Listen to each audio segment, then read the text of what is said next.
Hello and welcome to the video. Now, following me having such an immense amount of fun doing the last video, I thought I would do another watch review, this time covering the Casio F-91W, the most popular watch in the world. Since this watch is so immensely popular, I'm going to have to do some serious research in order to find a way to cover it that is fresh and unique.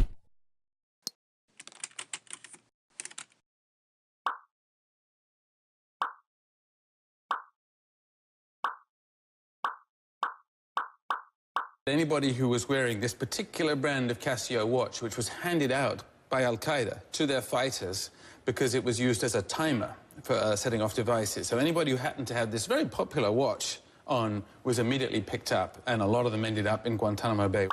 So yeah, that's a thing. It turns out that this watch is as popular with terrorists as it is with YouTube watch reviewers, largely for the same reasons, in that it's robust, reliable, and affordable. Am I justifying why terrorists like this watch? So, to distract from the sordid reputation that this watch has with military intelligence agencies, I'm going to review another watch that is also heralded by a group of mindless drones, the Casio A168WA1YES, or as I like to call it, the Hipster. Yes, the Hipster. Now, if any hipsters were offended by their very loose comparison to terrorists, I sincerely apologise, I was just poking fun. Now, if any terrorists were offended by my intro, they can kindly go f*** themselves. Now, both of these watches came in standard retail blister packing, however, a friend purchased a similar Casio watch at the same time, and his came in a neat black Casio box, so I'd say it's luck of the draw based on which supplier you buy from, whether you get a box or not, but at first I'm going to focus on the F-91W. Now, the watch itself is made of plastic resin with a softer resin strap.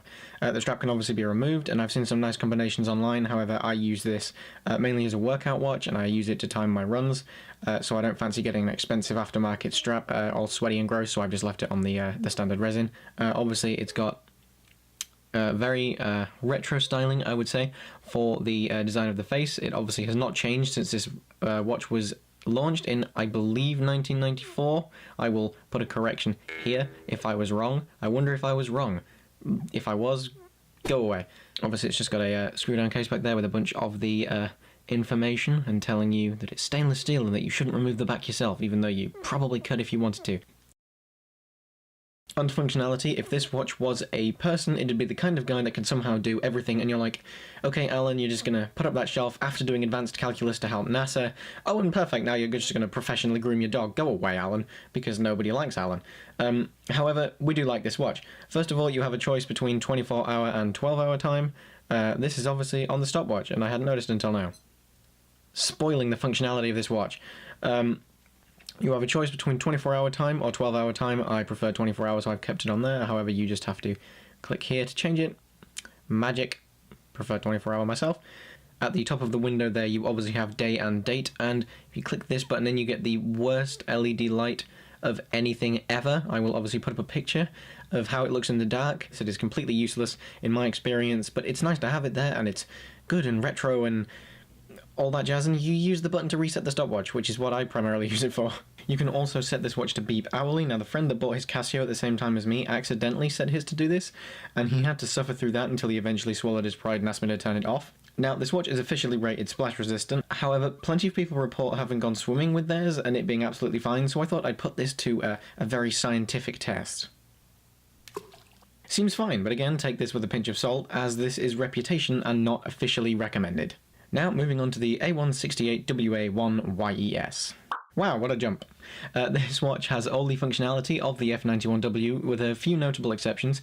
Firstly, it's also splash resistant, but I would certainly not chance throwing this one in the sink. It also has a greatly improved backlight powered by electroluminescence, as opposed to a single LED that disappoints even the most approving of grandmothers. But obviously the biggest difference is the case. This one is stainless steel and is of course on a bracelet as opposed to a resin band. Somewhat like the infamous Jubilee of the Seiko SKX, this bracelet is a bit rattly and it has a bit of play side to side there, but if I'm being completely honest, this is one of the most comfortable watches I have ever worn. The size is adjustable just by sliding this clasp up and down the bracelet, by inserting something into that hole and popping it up, and then just sliding and popping it back down. I'm not going to do it because mine is incredibly stiff, and I don't want my masculinity to be tested by the clasp on a watch band. This bracelet can of course also be removed, and I've seen some really great combinations with leather straps and NATOs, but I wear this as a bit of a casual knock-around work watch, and given I love the bracelet anyway, I've seen no reason to swap it out as of yet. Now, onto my only real criticism of this watch. On the F-91W, the buttons are obviously... the tension is only with the plastic of the case, and metal against plastic, obviously, there's not very much friction there, so it's very easy to push in the buttons and to operate its functionality. As we can see here, if I just cycle through these, I'm putting no pressure on, essentially, but I'm cycling through, and it's all fantastic. However, on the A168, these buttons feel very, very tight in this case. Like, it's very... If I'm trying to turn that on, I'm holding that... I'm like, firmly pressing that in. Like, it's not easy. You can sometimes... Like, if I'm doing that, obviously, the lights... It just won't. And sometimes you can misclick when cycling through. Obviously, I'm doing this a lot slower than I was doing the F-91W because I need to make sure it's contacting. That's my only gripe with the watch. It's just that these buttons are a bit tight, and you just need to be a bit more firm with them as you're pushing them in. But otherwise, it is a beautiful watch, and obviously, it's got a little bit of an updated but still retro face there. So, and now onto the usually ugly topic of price. With these two watches, we are not taking a big hit at all. The F-91W is an infamously incredibly affordable watch. You can find this very easily for between £5 and £10 on Amazon or in physical shops. It is incredibly affordable but incredibly well made. So you're getting a lot of watch for your £10 essentially. The A168, the price fluctuates a lot more than the F-91W, but it is still an affordable piece. I got mine for £13 on eBay. There was a seller that was selling them brand new for that price, and I thought, well, I'm going to jump on that because I've been in love with this watch since I got the F-91W. I was actually very undecided when I first bought this as to whether to get that instead because it was just £10 more, and I thought, I could because it's just very shiny and nice. But they run anywhere between sort of, if you're very lucky, you can find them for 10. I personally have not for a while, but you can find them for 10, but then they go all the way up to 25 to 30, just again depending on retailer. But again, you are getting a lot of watch for the price that you are paying.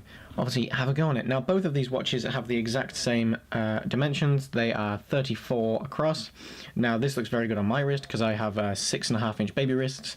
On the larger wristed people, I think you're probably better off with an entry-level G-Shock, just for aesthetics purposes, but obviously if you don't mind the fact that you're going to have a very small watch sitting on your wrist, there is absolutely no reason I would not recommend you to buy this, because they are both great watches with great functionality. Obviously, the stainless steel one is a bit more of an acquired taste, but the F-91W is, and I think always will be, timeless. So in conclusion, the F-91W is the best-selling watch in the world because it does everything you could possibly hope for from a watch, all for under £10. It might have taken you by surprise, but I don't actually remember these serial numbers off by heart. This is difficult. The A168WA1YES, nailed it, has all the same functionality, but is packaged in a neat little fashionable case, if you can get over its association with hipsters. And if you can't, hey, get the gold one, and just hope you can get over the fact that it's sort of, attached to wannabe pimps from Essex. That was terrible. Keeping it in, because I can't be bothered to do it again. I'd like to again clarify that that was a joke, but terrorists can still go f*** themselves.